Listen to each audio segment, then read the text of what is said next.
really thank Manish here because he used to poke me always, कि यार सबको हाँ नहीं बोलना है kind of an scenario. So which saying no to certain things has evolved us so much better to focus on the right things and eliminating all those things which are not fruitful for your business. Humans are social animals, right? While we talk about AI, we still strive to learn from other people whom we look up to. We aspire Correct. to become who we admire, right? Right. Now in that, we'll start following those people and trying to learn from them. So let's say if there's a doctor sitting in Africa and he met one doctor in India and he wants to know what that doctor is doing. Can I build an AI agent that will help this person to trawl the internet and give him updates about a particular doctor's activities across the internet? Can I do that? I would love to be able to do that, because then that makes uh, uh, tracing somebody very easy. It makes me mimic that person everywhere that person goes. Can I use AI to help that? I don't know, but I would love to do that. If you are in a business that doesn't have steady income yet, you must have some backup. You either, whether it's your mutual investment, stocks, any other second line of business. It's very important. Opposite of uncertainty is clarity. The opposite of uncertainty is clarity. Brilliant.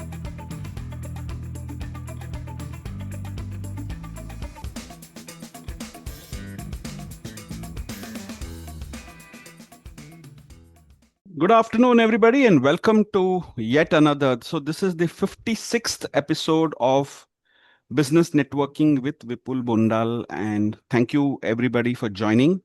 Today is the 10th of September 2025, and this is a very special episode in a very different way. So normally I have one guest and I ask a lot of questions and the guests answer all of them. And sometimes they get tired answering those questions. So this time we decided we'll do something very different. So I have two guests today, both representing the same company, and I'll tell you why.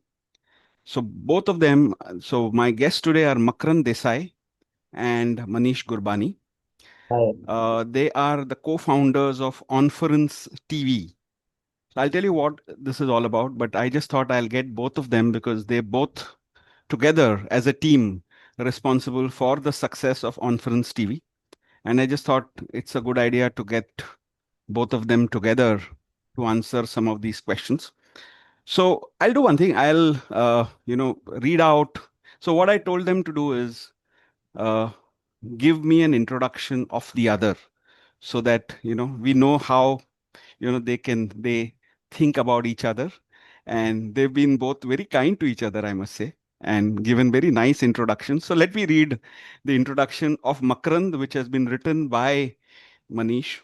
So this one says, Makrand is known as the person never said no and always got things done.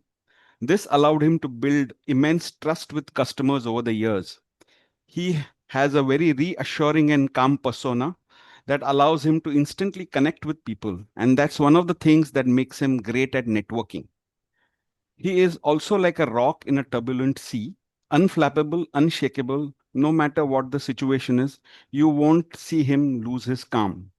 Well, to let you in, Makrand is an old friend, and this is exactly what I also thought about him over the years. I've never seen him lose his cool, even in the most trying of situations. And Manish has stated exactly this. A short introduction of Manish as well, written by Makrand, a sharp thinker and an avid reader with a true problem-solving mindset. He is someone who doesn't jump to conclusions. Instead, he questions every situation deeply before arriving at thoughtful, logical solutions. It's this clarity and curiosity that make his perspective so valuable. So, thank you very much for, acceding to my request and, giving these very lovely introductions about each other. Tell you a little bit about OnferenceTV. Onference was established as a CME network for doctors in 2016 with a vision to make ongoing education, that CME for doctors, easily available online and at a low cost, and thereby help improve patient outcomes. So what they do is they partner with medical associations and senior individual doctors to create CME content for practicing doctors to learn on their platform. So I'll just give you a little bit of stats to show how Onference has picked up over the period of time. So as of today, they say it's 71,000 unique doctors have upskilled by watching 3,000 plus videos, totaling to 700,000 plus views. 121 one sorry 12,116 doctors have spent nearly 4.5 cr on paid courses and CMEs on their platform.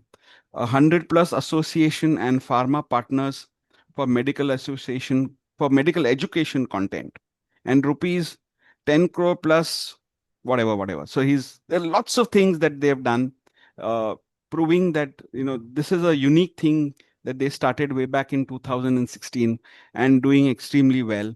Welcome to the podcast, Makrand and Manish. Thank you, Vipul. This is the And longest. I promise I'm going to speak in this. After this, it's all going to be you guys. So, don't get worried.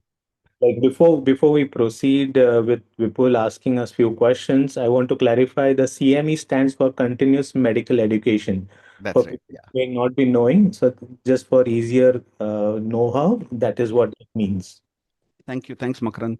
So that's right. Continuous medical education is what this does. So, for lay people like me who are watching Money, can you tell us what is CME to begin with? I mean, you've given us the full form, of course, but what does it mean for the understanding of common people like us? Right. So I'll take this question. Sure. Vipul, thank you for inviting us on this podcast and for the wonderful introduction. The way you helped us get on and structure it was great. From the layman's perspective, most people don't realize that doctors need to keep learning all their life.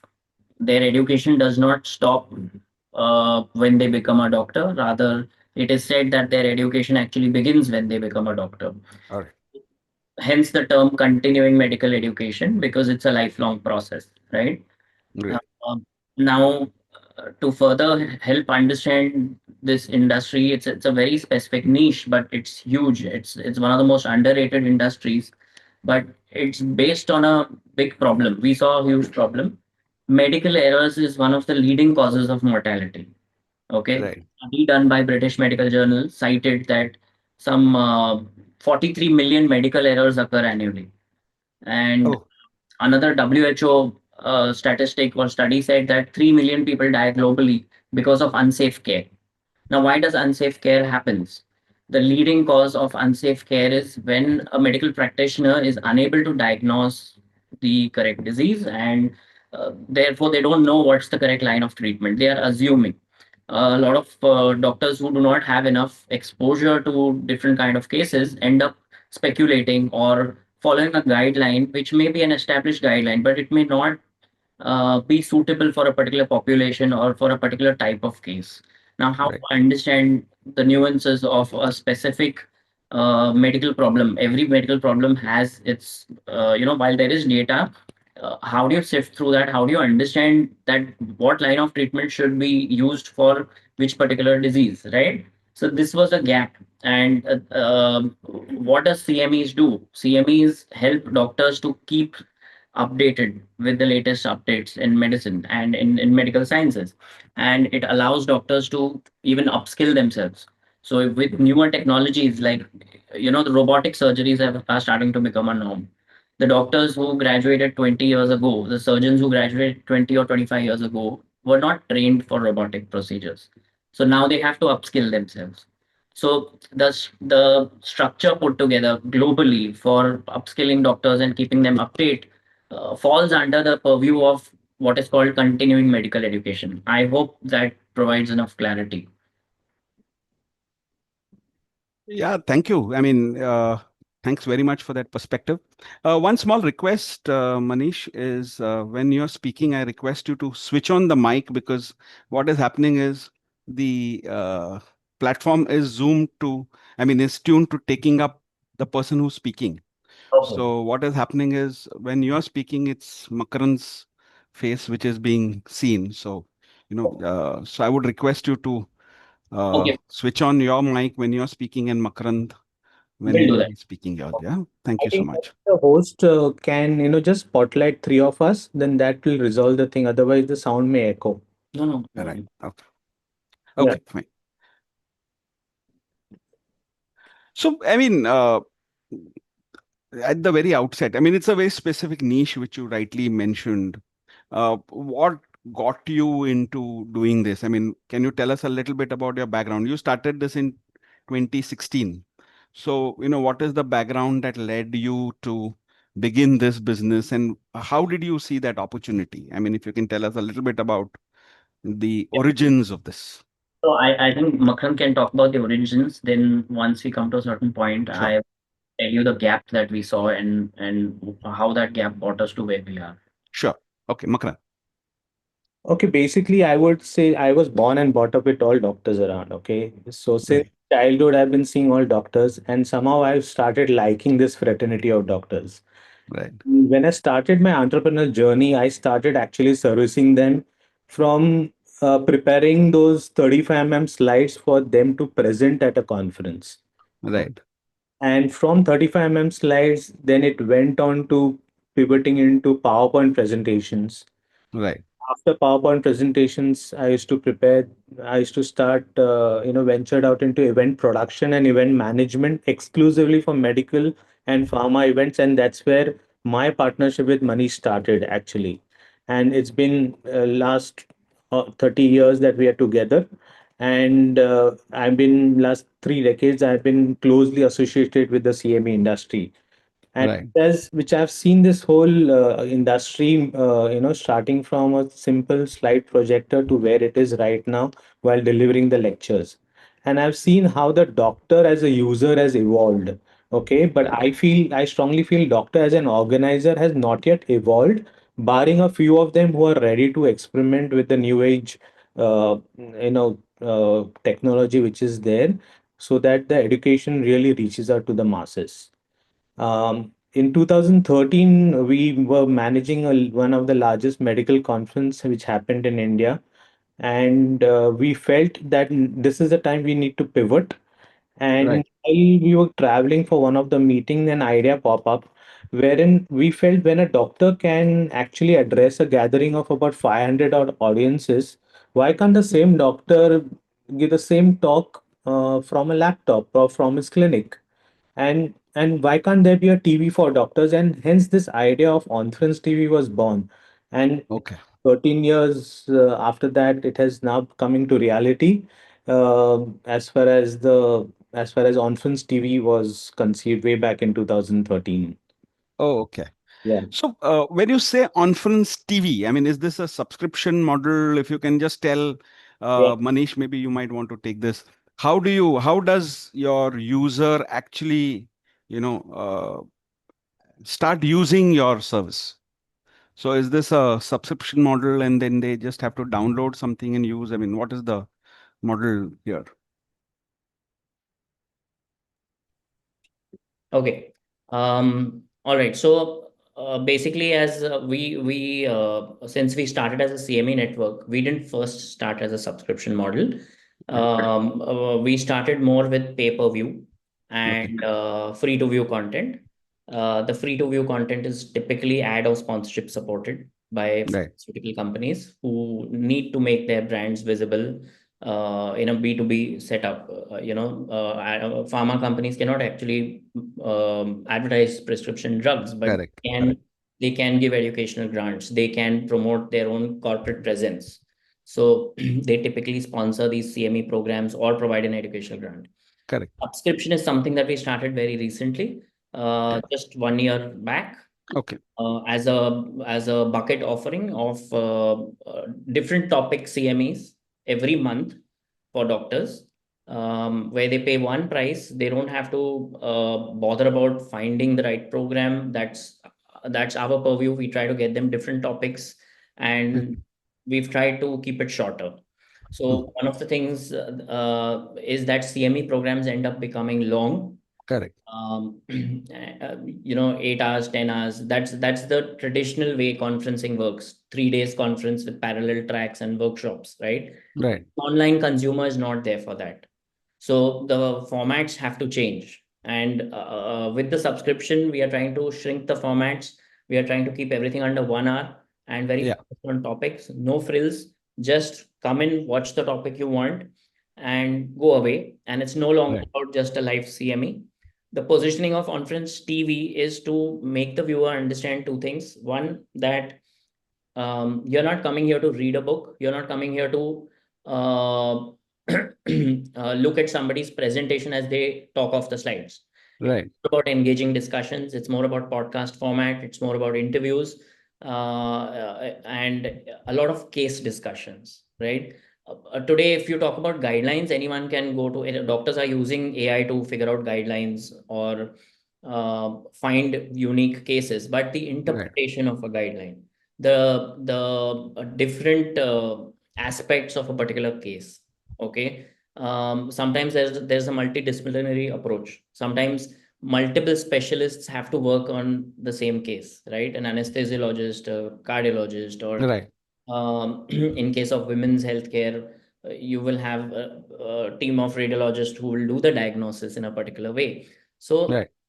as a platform, Onference TV wants to make it easy for viewers to watch content, wants to make it affordable and no Right. hassle. So the subscription service is something that we will be investing more in to give a Right. hassle-free experience. Great. Okay. So, I'm sure, I mean, any new technology or any new service has its own set of challenges, right? I mean, can you tell us some of those challenges that you faced when you started this? And with no offense meant, I mean, the doctor community is one of the toughest communities to, deal with. One, because of the time constraints that are there, and then also several other constraints that exist. So how did you face up to some of these challenges? And I'm sure there were some other challenges which I have not mentioned, which you were up against. Yeah, so I'll tell you the when we started, as Makrand told you, our background, we're coming from medical events. The first challenge we thought would be a challenge ended up not being the biggest challenge. We thought, how will two non-tech entrepreneurs navigate the tech landscape and build a platform? We thought that is as the Going to biggest be a challenge, challenge. right? But that wasn't the biggest challenge. The biggest challenge was the chicken and egg problem, right? Without content, users will not come to our platform. Without users, why will a content creator put content on our platform? Yeah, It's a real problem, right? And anybody in the content space or has faced that problem till they achieve critical mass. correct. How do you bring content creators and users and grow at the same time? That was the biggest, Right. and it still remains a challenge. I can tell you, 8 years into the business, our current challenges are also revolving around content. Uh, Okay. the problem is slightly different now. It's about the format of content. It's about the duration of content. Correct. Doctors want to learn as with anyone else. The minute you sit on your phone or laptop, you want to learn fast. You don't want to be Right. spending all your time watching the same thing in front of a screen, right? Correct. Even doctors want to learn in as less time as possible. So today the Right. problem we have is how do you create content, bite-sized content? How do you take complex medical content and find the right creator who can serve it as bite-sized information? Correct. These Correct. are the challenges. I think that any content-based platform cannot escape these challenges. So the thing that you asked about how we handle these challenges, the initial period pre-COVID was the toughest because there was demand from the user side. We did some surveys. There was Okay. demand for making CME content available online because the Right. thought process was simple. If a doctor is sitting in a auditorium and listening to one doctor, that's 500 people listening to one doctor. Why can't it be done on a laptop or on a mobile? A mobile was not Correct. a conversation in 2014. It was more about laptop. So Right. the demand was there, but on the supply side, the content creators were not invested enough into recording their content and putting it online. There was Correct. fear that will my content be misused? Okay, that Correct. fear was real, right? But you don't see that now because people have content has become a commodity, Correct. right? And people want their content online because it brings them visibility. The Right. narrative has changed. So that's been one shift that has happened, and that shift has happened during COVID a lot. So Correct. post-COVID, we did not face this problem from the content creators. A lot of senior doctors, a lot of associations do need online presence. They want focused presence to their community of doctors. It's Right. easy. You will see doctors on Instagram connecting with patients. That's great. But where do doctors connect with their own community? Communities. Okay, so we want to facilitate that. We want a key opinion leader to be able to share their knowledge very easily to their community of doctors. It should happen in a snap.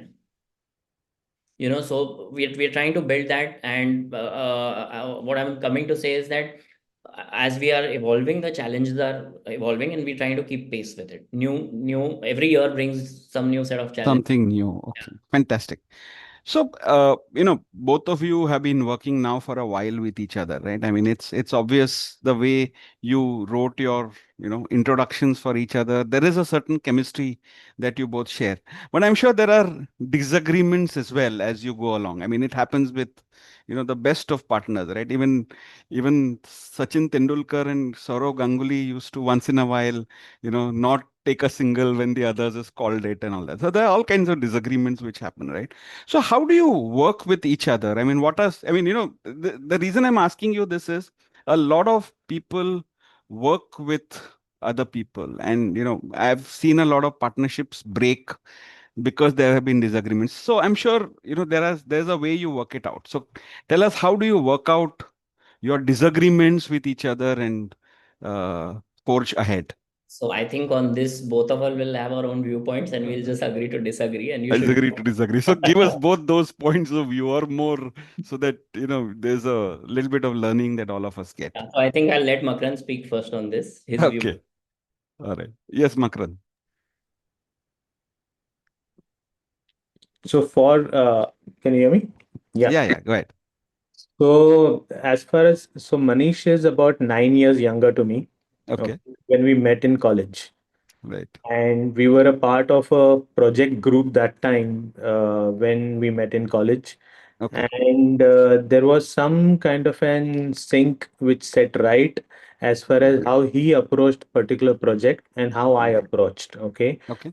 And while we both came together to form an event management company, and the way of working what we used to do uh, was slightly different, but Right. like agree to disagree kind of a thing was there.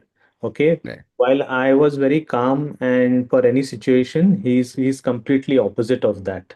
Okay. The opposite of that, it means in office, if a voice is heard, is of Manish only, while Okay. screaming at any employee or any process is not following, is it was Manish who used to scream, and we were knowing that it is now Manish is in office and he's doing his bit of churning with the employees. Right. And Okay. for me, I used to assess it later, and then we used to have a discussion later for a particular situation to be handled well. Yeah, but disagreements were there, I'm and sure. Yeah, I'm sure they are. we've been managing it well. So, Manish, I'm sure you disagree with that. So, if you can tell us your point of view.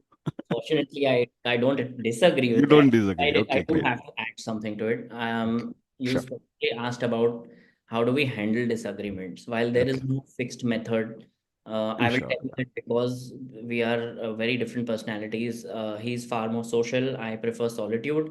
For me, problem fixing happens alone in my head, and then I bring it out for discussion. But here's what happens. We always focus on the outcome. We've gotten to a point mature enough in our partnership that uh, we think about what is the impact in the future.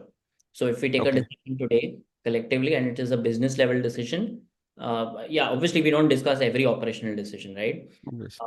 Unless something becomes a sore point. But by and large, a business decision, if we are having a disagreement, we always defer back to the outcome. What are we working for? What do we want? What Right. we defer back to the goals. if this decision is not moving towards the outcome that we intended, then there is no point taking this decision. We'd rather take another decision, take another path that takes us closer to the outcome that we have decided on. So this is how we actually resolve our disagreements. Awesome. I mean, I think this is a fabulous insight which you've given. Focus on what is the end purpose of what you're doing, and if that particular decision is, moving towards that, you guys go ahead with it. And then, despite whatever disagreements you may have while discussing it, then once that thing is taken, you take it forward. I mean, I'm sure there are other ways you resolve it, but this is a great insight you've given us. So, you know, I also wanted to ask you a little more than just your business and profits and, revenues and all of that. I'm sure uh, over a period of time, I mean, both of you have been together with each other for more than 20 years, is what you mentioned. So, I'm sure there's more to what you do than, revenues and profits. So what are those one or two things, or things about your business that keeps you going? I mean, why would you want to be in this business after all these years, and what is it that's taking you ahead? Um, so I'll tell you what, it's not about uh, for a minute focus stop. Let's not focus on Onference per se as a platform, right? Sure. And one of the things that keeps us going is us. We've worked together for so long. I cannot see myself doing anything else. Okay, Okay. that's one thing. Because even I understand we've seen we hear so many startups split up because of the founders equation breaking. Correct. And Correct. but in my head, and I know Makarand believes the same, that whatever we do, whatever venture we do, it's safe to say that we'll do it together, right? That's one thing. That's what keeps us together. Great. Then comes the next question: is the industry that we serve? Since the beginning, we've worked with the same customer, doctors. They are our Right. customer, right? So we have worked with them so long, we understand their problems really, really from a different vantage point, because we're not trying to sell them anything, right? We are not a pharma company trying to sell a prescription. We are not a medical equipment manufacturer. We are a service provider, and our customer is the doctor, correct? Right. You see, our journey has evolved in that direction. So what keeps us here is that we are serving a community of professionals who has a direct impact on the health index of a country, right? Correct. That's what keeps us going. When we were doing medical events, at a point we got bored, and we figured out why we got bored. Once the event is over, everything is gone except for the memories that some delegates will carry back for the Yeah. organizers. There's nothing left, right? What is the lasting impact? So a platform like this is creating lasting impact for maybe a doctor 20 years from now can come in, and I don't know where technology will take them, but it'll be just like they are plugging into the collective intelligence of an entire medical fraternity. Why? Because the content was brought online. Okay. So this is what keeps us going many times. And it's such a niche sector that we have to work very hard for the growth. So what motivates us is this. Sure. Educating doctors means you are actually long term impacting the health index of a country. If you remember, I Fantastic. mentioned that medical errors is one of the leading causes of mortality, right? Correct. How can you change that? You can change that by improving the education available to doctors, right? And understand which doctors we are talking about. We are talking about the ground level doctors in outside of your urban areas, where Right. there aren't always specialists. There is a physician who's wearing multiple hats, Correct. right? We are also catering to that doctor. We want that CMA education should be made available to a doctor anywhere in the world at very low price and immediately. There should be no Good. delay in CMA content or medical educational content being available. Breakthroughs should be instantly available. Pandemic situations should allow doctors to be able to collaborate instantly via online platforms and share collective intelligence. Correct. That's what keeps us going. These kind of thoughts. So what is your market? I mean, are you your customers are only from India, or are you looking at global markets? What is your customer profile today? Today, largely, we decided to build our base in two specialties. One is women's healthcare, Women's. gynecologists, and the other is pediatricians. Okay. Gynecologist has been the first specialty we got into. Radiologist, especially the radiologists who have specialized in fetal monitoring through the for women's related ultrasound. Right. And now we're getting into pediatrics. The reason we went into, we didn't go across, we didn't go wide, we decided to go deep, is to build a community of gynecologists who repeatedly comes on their own, knowing Mhm. that there is platform, that Conference TV has a lot of platform content for them, Right. right? Okay. They don't have to look in multiple places. We've successfully done that in India. More than 45,000 gynecologists use Well, our platform. Um, it's a very healthy index where the repeat users, monthly active users are about 15,000. We don't track daily active users yet. okay. Um, because most of the CMEs happen towards weekend, so doctors are habituated to consuming over the weekend. But we are now Well, expanding internationally. We have about 12,000 doctors from 100 plus countries. okay. That's nothing. That's just a drop in the sea. But the goal is to go global and serve emerging markets, allow developed markets to share their knowledge with underdeveloped and emerging markets where the need for healthcare is more because of Mm. population boom and Correct. economies of emerging markets on the rise. Government spending on healthcare infra is also going up. So with healthcare infra improving, you know, what has to follow is the medical education for doctors to up their level Right. also. So, yes, we are going into emerging markets in Africa, Southeast Asia, Middle East. These are markets we are aggressively targeting in the coming year. Okay. I mean, just for my knowledge and also for others, I mean, are there platforms like yours available anywhere in the world? I mean, in Yeah, that yeah. sense, or I'll are you let unique? Makrand will be better suited to tell you. Makrand? So there are a couple of platforms which are there who are focusing on similar kind of an work. Okay. Okay, but having said that, I can say that Onference is because we deep dive in OBGYN.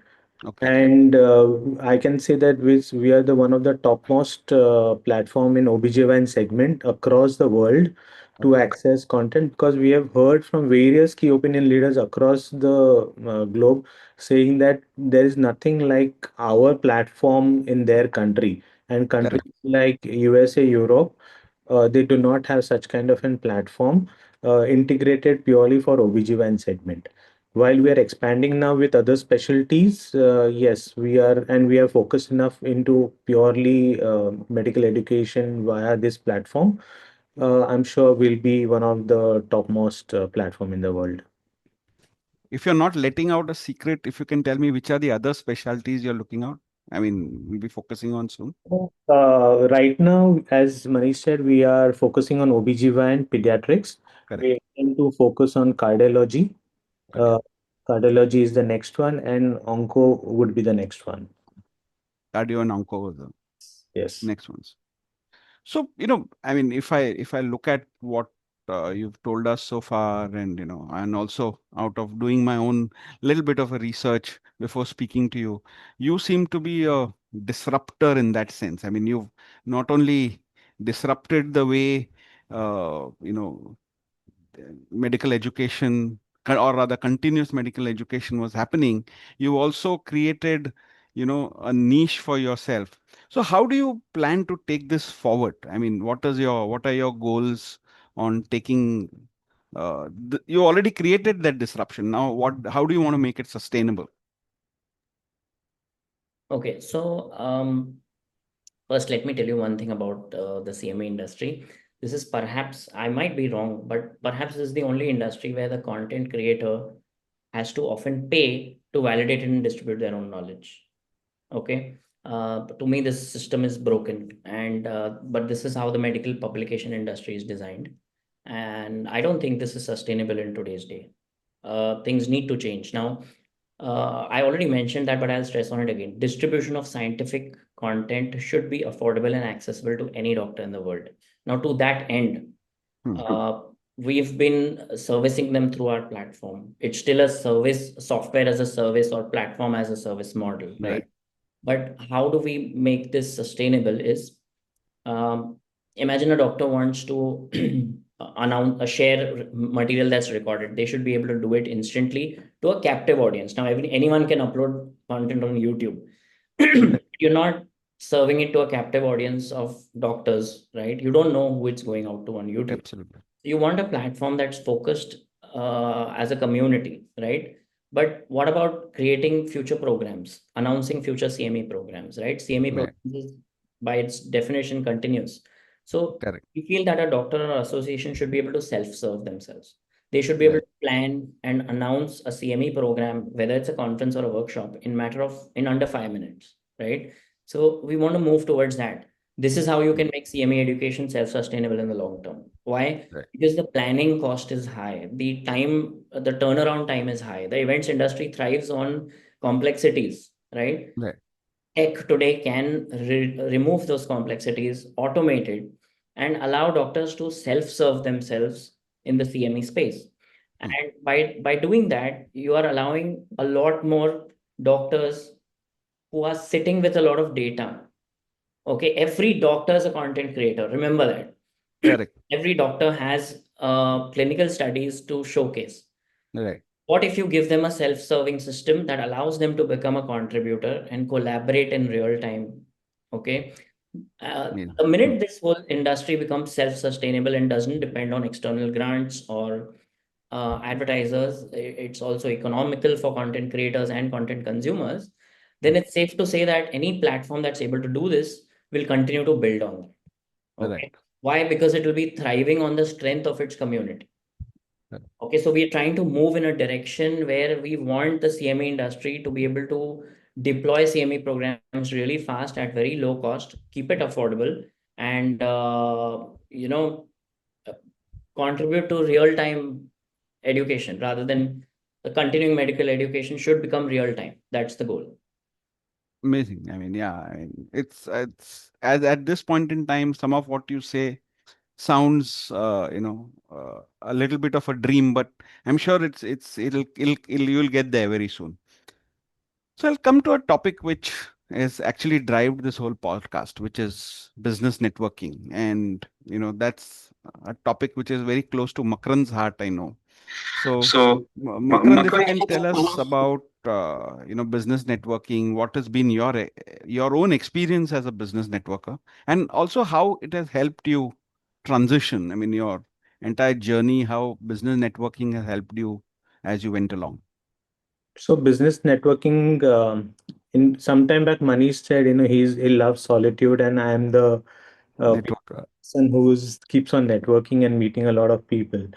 So I feel the business networking, one should have at least three networks. Like for me, I was part of one of the business network organization earlier for 14 years. That actually taught me various systems and processes. While it did not give me more business as far as business networking concerned, but it gave me a lot of relationship. And before that, as I said, I was born and brought up with doctors around. I Right. took a lot of trust and relationships with them while creating their content. Okay, and that time I didn't know these. I would be in the content business after so many years. Okay, Right. and that particular trust and relationship, and them liking me first. That Right. that helps in networking. One needs to like that person first, and then whatever you sell to them or whatever you product or services you sell, they would majorly consume that particular thing. So that's where it has helped me up, because for me, meeting doctors and meeting pharmaceutical representatives at a physical conference, sharing a lot of personal as well as a professional exchange of notes has helped me build a rapport good enough that I feel any doctor is just a call away as far as Right. my network is concerned. And Right. because of that particular kind of a networking, there's a lot of there's this five words which are up my sleeve, that how can I help you?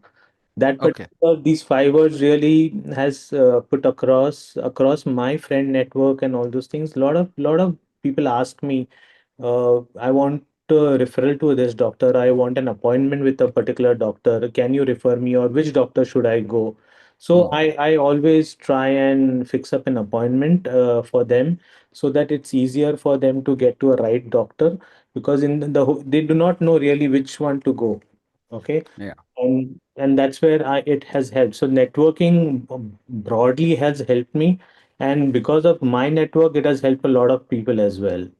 But I feel the business networking with relevant people with your target market does help. Yeah, and just to give you one observation of business networking, okay, Hmm. which I've seen over the period of years, when you go out in a network where you don't know anyone, okay, and when you approach and shake hands with that person and ask him this question, what do you do? Okay, he starts Right. speaking about himself, what he does, and all those things, and then he immediately moves on to the other person, okay, without asking you what you exactly do. you know Correct. there's one kind of an person who is there, and there's a second kind of a person who retaliates back and asks you in detail what exactly you do, and Right. you need to be more important and focused on building rapport with this second person rather than the first person. First place. This is a basic observation which I've seen, and I feel that second kind of an person will really help anyone while doing networking in a long run. Whether now or in future, he will surely help you. Fantastic. I mean, you've kind of distilled business networking very beautifully in a few words. So, what is your advice, Makran, to somebody who, let's say there's a businessman who's, thinking, whether he should do business or not. He's somebody like Manish, who thinks a lot. So, if that person is thinking a lot, whether he should do business networking or not, what would your advice be to a person like that? I feel the whole business fraternity has evolved so much since last so many years. And like I'll tell you my example right from start, whenever I was in a business networking forums, they used to ask me, do you do corporate events? I said, no, I don't do corporate events. I do medical conferences, which is where was very specific. And right from start till today, it was, very focused with the same target market. Right. While many people starts their business with doing saying yes to a lot of things, Right. okay, and over the period of years, uh, I mean, I said no to a lot of things, and I would really thank Manish here, because he used to poke me always, कि यार सबको हाँ नहीं बोलना है kind of an scenario. So, which saying no to certain things has evolved us so much better to focus on the right things, and eliminating all those things which are not fruitful for your business. So if anyone is wanting to start, they can they also can start in a focused way in whatever they love. Okay, whatever it should love them, it should satisfy them at the end of it, not because they want to do business, because I am aware of so many people who say yes to 100 things, Thousands of things. Yeah. and they don't want to really give the kind of service which the client may be wanting it. So one can really focus on something which is liking towards them. They can keep on upskilling themselves, keep on learning them, upskilling them and learning a lot of new things, which Right. can, like I've been pivoting from a simple 35 slice to a platform which is, currently what we are running.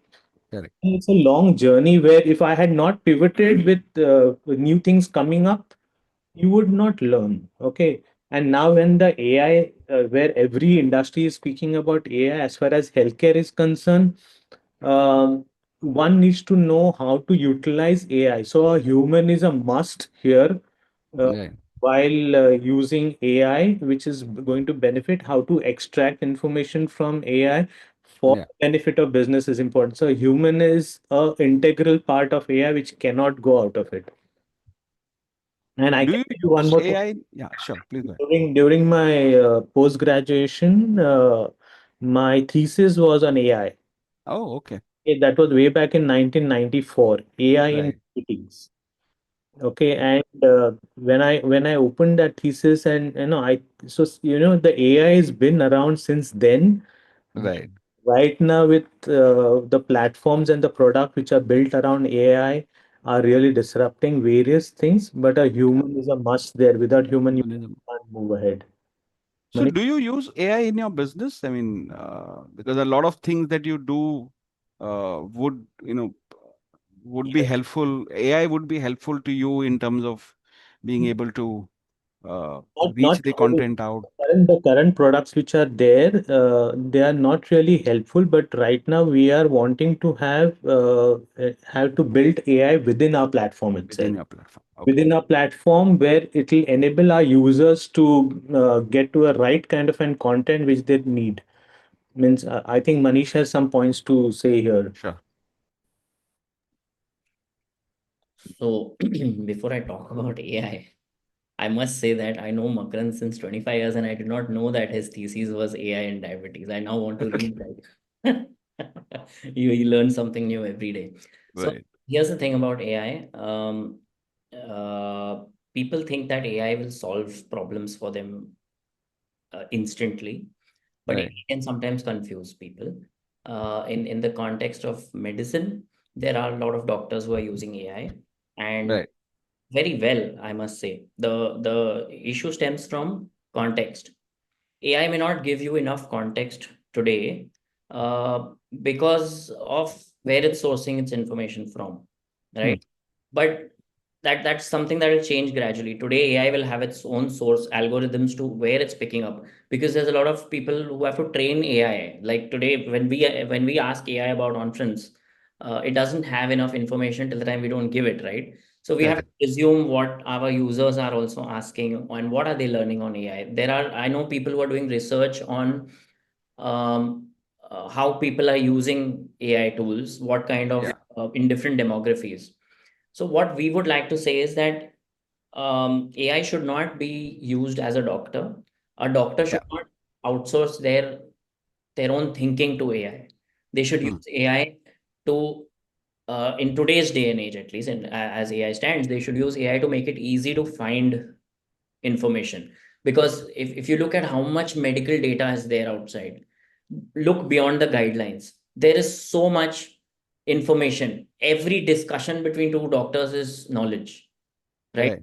How do you sift through that knowledge? The best way today is to use artificial intelligence to do that work of sifting through. In tech, it's being used, right? Claude Right. is completely built on, I think, GitHub, if I'm not mistaken, right? So it's looking at the entire repository of GitHub. So now imagine if I have 9,000 videos. Can I make Exactly. an AI agent on it that makes it easy for doctors to find relevant discussions for themselves? Okay. Hmm. Rather than having AI give a summary, because as we all know now, AI also hallucinates, right? You don't want a doctor getting a wrong hallucinated answer out and a patient is sitting across from them. No, you don't want that happening. As a responsible platform, I would use AI more to make it easy for doctors to search for the right CME program. Uh, Right. just point them in the right direction without them having to struggle. That's one way. Another way that I would use AI is, let's say a doctor's, humans are social animals, right? Yeah. While we talk about AI, we still strive to learn from other people whom we look up to. We aspire Correct. to become who we admire, right? Right. Now, in that, we'll start following those people and trying to learn from them. So, let's say if there's a doctor sitting in Africa and he met one doctor in India and he wants to know what that doctor is doing, can I build an AI agent that will help this person to troll the internet and give him updates about a particular doctor's activities across the internet? Can I do that? I would love to be able to do that, because then that makes uh, uh, tracing somebody very easy. It makes me mimic that person everywhere that person goes. Can I Right. use AI to help that? I don't know Yeah. today, but I would love to do that. So I think there Hmm. are very creative ways that AI can be used. Today it's being used primarily for search, but Right. yeah, possibility is endless. We just need to see which AI engine wins the race. Right. There are two questions which have come onto the group, so I'll ask them. So, first question is from Anjali Singh. Her question is, how did COVID-19 change the way you view uncertainty and disruption in business? Okay, so that's actually happening even now for us. Right. COVID-19 actually was a switch that just came on for us. Flip. Yeah. Because still COVID did not come, as I mentioned, the content creators did not enough trust online, right? But when COVID happened, all across the board, all medical conferences, workshops shut down. People had to go online, right? Right. So that gave a not only a business boost, but it changed habits forever. Hmm. Okay, it completely changed habits. What doctors used to take 6 months to organize an event, they are now organizing it in a month. Okay. The expectation of a delegate who wants to learn, also, they used to be okay to wait, and people used to register earlier for conferences. They are now registering at the last minute because they want to see. Nobody is pre-planning their time too much in advance. There was a time people used to enroll for physical events 1.5 year in advance. Right. Not seeing that happening. Why? Because knowledge or access to knowledge is easy. So that's one of the disruptions that's happened post COVID in a good way for us. But Right. what happened after the initial 2 years of COVID? We realized another change that's happened where doctors were used to sitting all day long in a conference, okay, whether in person or online. They also have changed their habits. They want to learn as fast as possible, and this has been facilitated by a lot of doctors going on to Instagram and becoming influencers. Right. That has shaped how they perceive CME content also.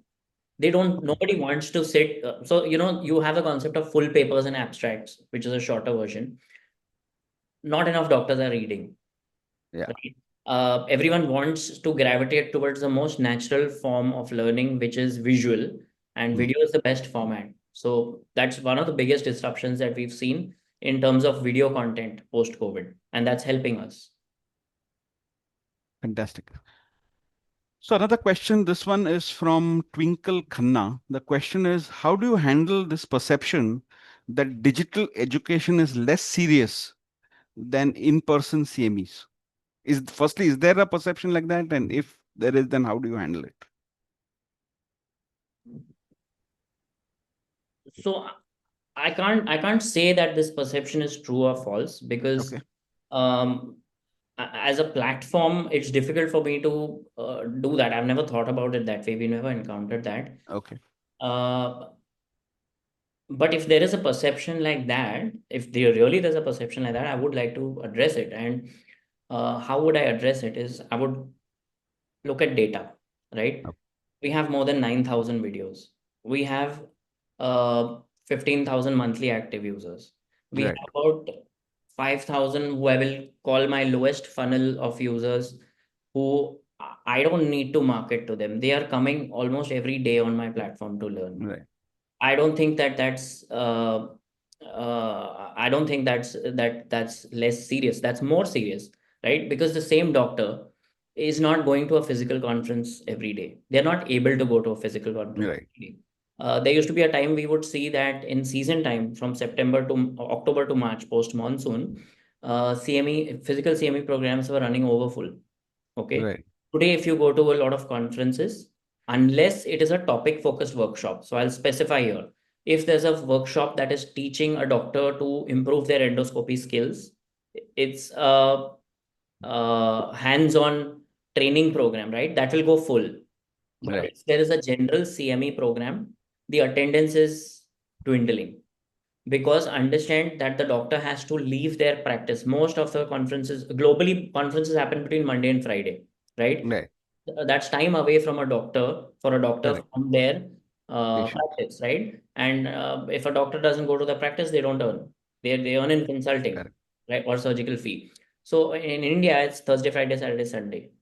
Okay. So what would a doctor prefer? If they have given quality content, as long as they are given quality content online, they will Right. rather save their time by not attending a physical conference and consume that information online, unless they want to learn something hands-on, right? Data is showing that. If you look at a lot of associations, medical associations, the membership will be about 40,000. Or I'll take a city-based association, a membership of the members are about 3,000, but the attendance in the physical conference is no more than 200. Why is that? Where pre-COVID the attendance was almost 1,000, one Hmm. third of the members were attending. We were doing those events, right? Yeah. Why is the attendance dwindling? Because people are taking online seriously. This is the data Right. show. This is not me saying it. Hmm. The question of seriousness then comes in the kind of content you're being served. There are two Correct. kinds of content being served. One is look at the source. Is the content coming from a credible source? Hmm. Okay, is it coming from an association that kind of vets the content that is made available for doctors, or is it Right. from a company that is only speaking about a particular molecule or a brand, right? Because then you know that the company is going to speak about its own product. It's like a branded content. There's nothing wrong in that per se, but it's all about perception. So Okay. some doctors do associate Onference as a very credible academic platform because um, 90% of our content is coming from individual doctors and associations and not ad supported. Even today, if you one was to scroll on my platform, you're not going to see random ads popping up. We don't support that model at all. So the seriousness comes from the source of the content. The seriousness comes from our users' willingness to repeatedly come on our platform and consume content, and maybe other platforms also. I'm speaking for myself, but Correct. habits have changed. It is time saving, it is cost saving for people to learn online. Right. Super.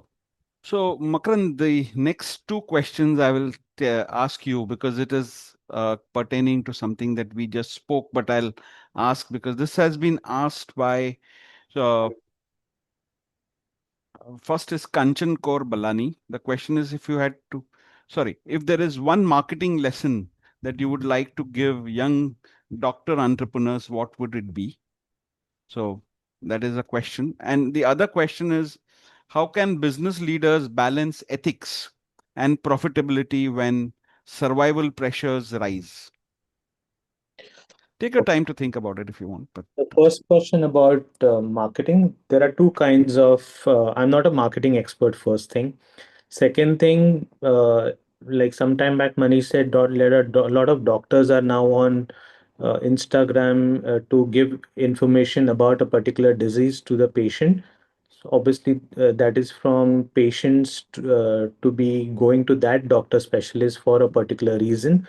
right, So I believe that is working for some doctors. For some doctors, it is not working. But right, purely from an academic point of view, wherein a generalist doctor and a specialist doctor, okay, when a generalist doctor needs to consume certain academic content which is not there on Instagram or on YouTube, or I would say he wouldn't know which is a correct information there as against right, what is the information being consumed on our platform, where he would understand at what point he can refer that patient to a specialist, right, okay, which is going to help that patient to be right, benefited out of it. So that is a right way of uh, as far as using our academic as a tool to understand when to refer a patient means up sure. from that point of view, I would say. Right. Can you say the second part of the The question? second one is w- how can business leaders balance ethics and profitability when survival is, I mean, when you have to survive, when survival pressures rise? Okay. Um, I can speak on ethics part of it, and I'll pass on that second part of the question to my. Profitability too. Yeah, to So I'll tell you what.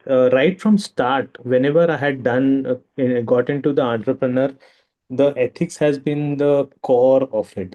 Okay. right, Just to give an example, during earlier times when there used to be conference and there used to be 100 speakers talking in a CME, all 100 slides were being prepared by me, the presentations.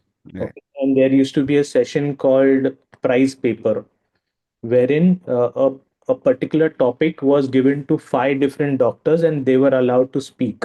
And all right, presentations were done by me. Okay. And while doing that presentation, while the other doctors used to know that the presentations are being done by me itself, they used to ask me, can you share me what the other doctor has presented or created with you? And that Right. was the first point of ethics which came into existence when I said I cannot give you that particular information Perfect. until and unless that doctor who has created gives me permission to share that particular thing. Okay. So that was the first point of ethic, and that has been carried on to till date when we are doing this content business, wherein we share consent to all the doctors to have it put on our platform. And there have Correct. been instances where I think about 5 to 6 doctors who have replied back that I do not want our content to be part of your platform.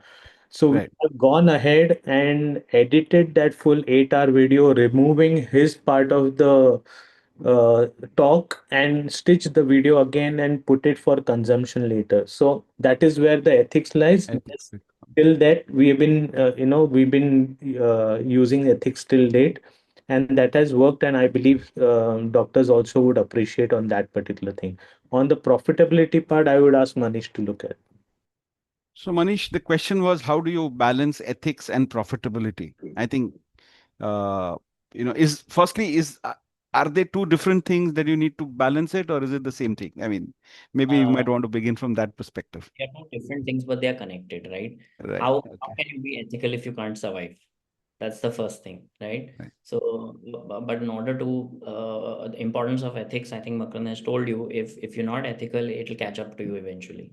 Sure. It'll catch up with anybody, right? So you have to be ethical. How do you balance ethical and profitability? The most logical answer is you have to have a second source of income if you are in a business that doesn't have steady income yet.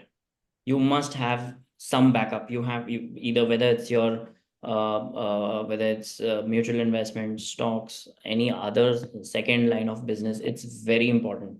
I mean, I understand going all in. It's very easy to say, yes, I'm all in, and we are all in, but we know the struggle when, especially when you are on a startup. When there are two stages, right? When you are validating your product, your outflow might be lesser, or when you're bootstrapping your way and trying to uh, get market traction and growth, then you have to spend more. Where your expenses start getting fixed, but your revenue might not be fixed. Yeah. That is where survival kicks in for a business. Correct. Correct. Survival instinct kicks in. So one of the things is, for your own personal security, you should have a second source of income, so that Right. if your house expense is not taken care of, you cannot focus on ethics or anything. You just have to survive. Then you'll do Right. anything.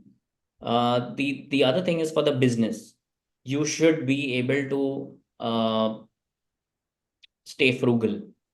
Right. uh, as a startup where you don't have, if the nature of your business is that you don't have purchase order for 6 months, and in content business we don't have a long runway, Yeah. right? Nobody is going to give us purchase order for 12 months. No pharma company is going to do that. No association is going to sign a contract with us and saying, blanket consent for content in the next 12 months. That's Correct.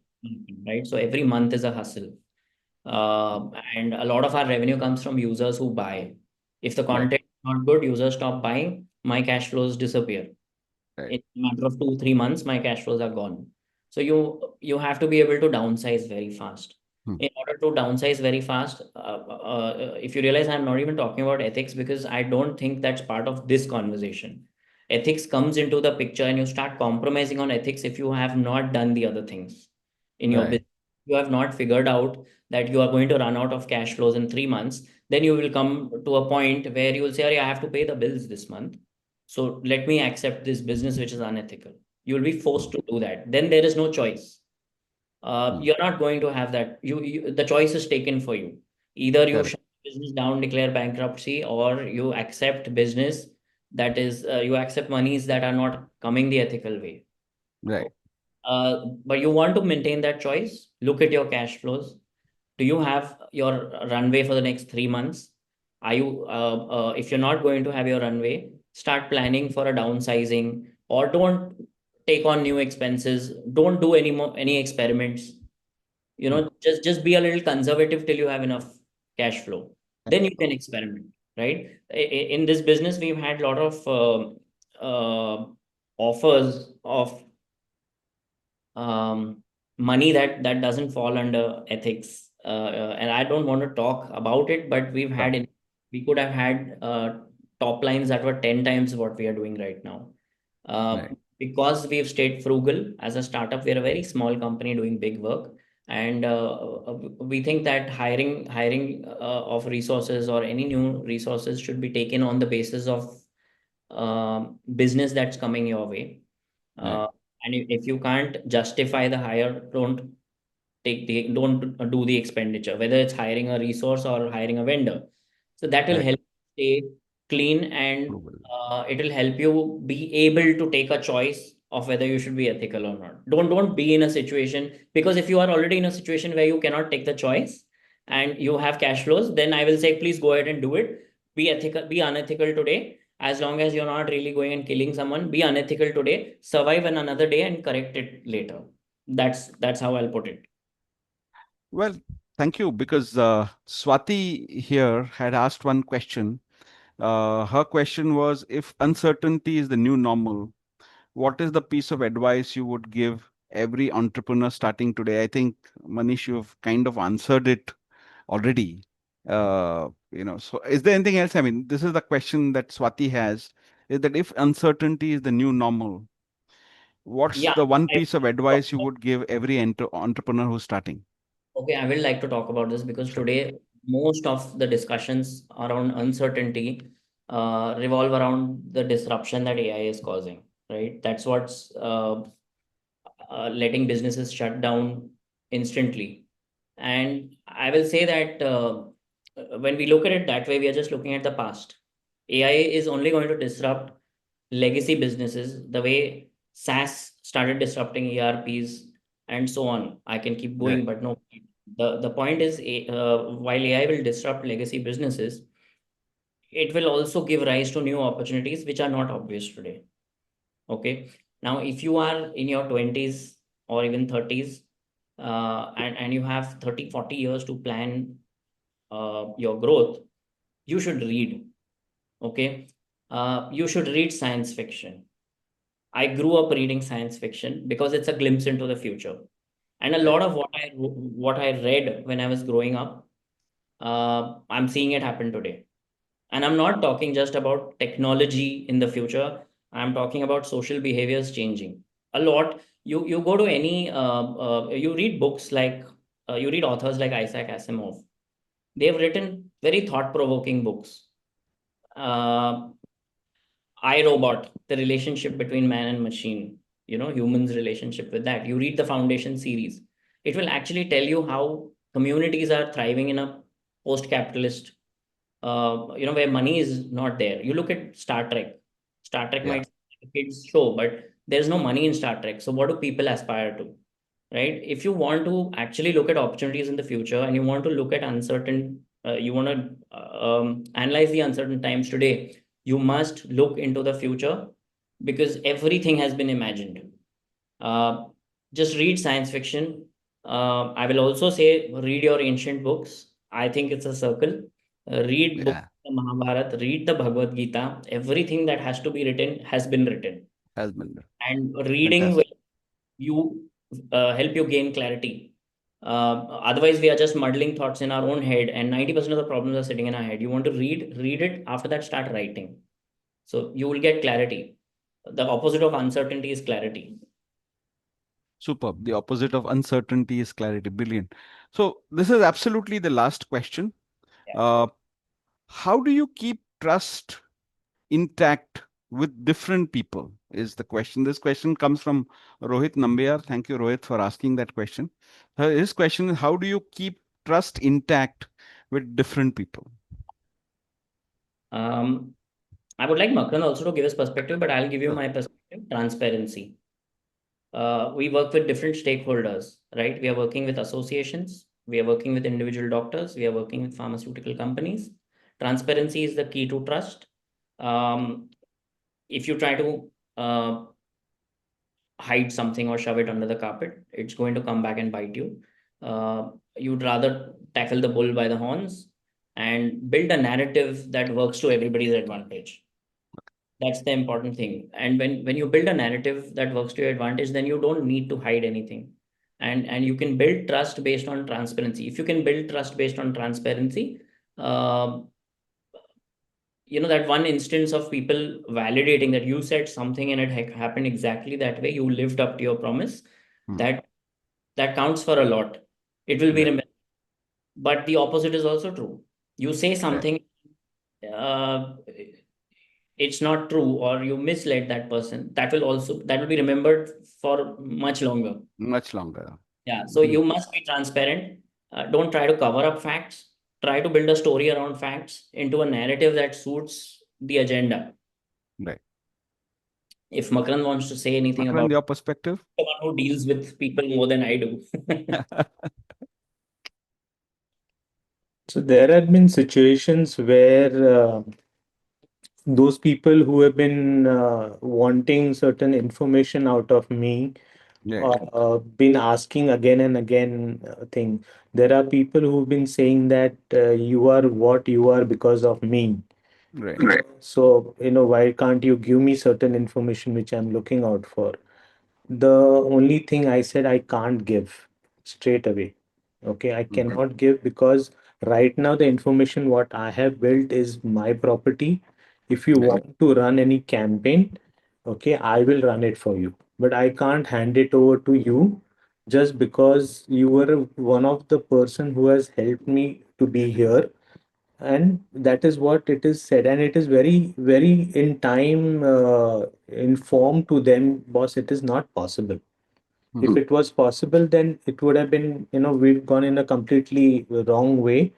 But I can say, since we started, um, there is not a single wrong thing which we have done, treated Hmm. anyone wrongly, not paid. We paid all our dues to all our vendors, and there is no one in the industry who would say something bad about us. I'm damn sure about it, and I'm confident about this particular thing because the way we are, and that's our reputation in the industry since so many years. And there's one line which I was thinking, and which we really abide by is that change is never easy. Okay, but it is necessary for growth. Right. Hence it's a very much important to keep learning, keep upskilling, and keep pivoting if need be. I think that is our mantra since all these years, and we both of us align to certain things, and we just jump into that particular situation. Superb. So thank you, both of you, Manish and Makrand, for sparing the time and being so open with your replies and your thoughts and your perspectives. And I wish you all the best. I look forward to many of those things that you said you will do. I hope to interview you again in future when some of those things may have happened for better, and more perspectives that we can take and learn more and continue our education as such, in the field of entrepreneurship. Thank you very much. Thank you, Vipul, for the invitation, and it's a pleasure being spending time here. Thank you, Vipul. Thank you, the viewers and people who've asked us these thought-provoking questions. It was fun to be here, and we look forward to maybe a session again in the future. Thank you. Sure. Thank you. Thank you very much.